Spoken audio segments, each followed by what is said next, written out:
Hello friends, welcome in my YouTube channel. So time हो रहा है शाम के 6:30 बजे और आज दादरी में सुबह से लाइट नहीं है। अगर मैं सही बताऊं तो रात से ही लाइट नहीं है। गर्मी से इतनी बुरी हालत हो रही है हम सबकी, बहुत ही ज़्यादा। स्पेशली हमारी मम्मी की हालत बहुत ही ज़्यादा बुरी हो रही है क्योंकि वो अभी जस्ट हॉस्पिटल से आई है। आपने मेरा लास्ट व्लॉग देखा होगा तो उसमें हमारी मम्मी को थोड़ा हार्ट अटैक की थोड़ी दिक्कत हो गई थी। तो मम्मी हमारी कल आई थी, आपने मेरे पिछले व्लॉग में देखा होगा। तो फिलहाल मम्मी भी गर्मी से बहुत ज़्यादा परेशान है। मम्मी कुछ कहोगी अब दादरी की लाइट के बारे में? क्या कहूँ बेटा, लाइट के बारे में बताओ तुम। इस लाइट के बारे में दुनिया जानती है, मैं नहीं, सब लोग जानते हैं। 26 साल हो गए मुझे देखते देखते, पर भगवान न जाने कब ये नरक से स्वर्ग बनेगा, कब यहाँ लाइट वालों का सुधार होगा, कब बत्ती आएगी। हे भगवान, गर्मी गर्मी गर्मी।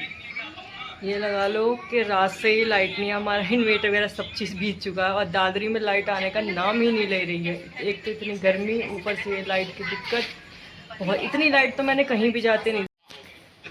मम्मी, आपको दादरी में रहते हो कितना टाइम हो गया? दादरी में रहते बेटा मुझे 26 साल हो गए। मम्मी, लाइट तब भी ऐसी आती थी जैसे अब आ रही दादरी में? इतनी गंदी पहले से लाइट आती थी।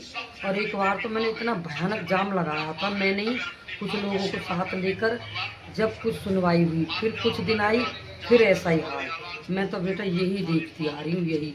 और अक्सर करके गर्मियों में ज़्यादा होता है, पता फ्रेंड, नहीं। 9 साल तो मेरी शादी को भी हो गए। मेरे 9 सालों में दादरी में गर्मी की लाइट इतनी बेकार आती है, इतनी बेकार आती है कि बस आदमी का ये होता है कि यार यहाँ गर्मियाँ, आदमी पूरा साल यहाँ रह सकता है लेकिन गर्मियों में दादरी में नहीं रुक सकता क्योंकि यहाँ पे लाइट का इतनी दिक्कत है ना तो लाइट की कोई टाइमिंग है, ना ही लाइट के आने का पता है, ना लाइट जाने का पता है। बस ये है कि बस लाइट चली गई तो ये समझ लो कि तुम 2 दिन तो मान के चलो कि लाइट आएगी ही नहीं। मम्मी की ऑलरेडी से इतनी तबीयत खराब हो रही है और लाइट की वजह से मम्मी बहुत ज़्यादा परेशान है। दादरी से देख रहा है और किस किस के यहाँ पे लाइट आ रही है, कमेंट करके ज़रूर बताना। Bye bye.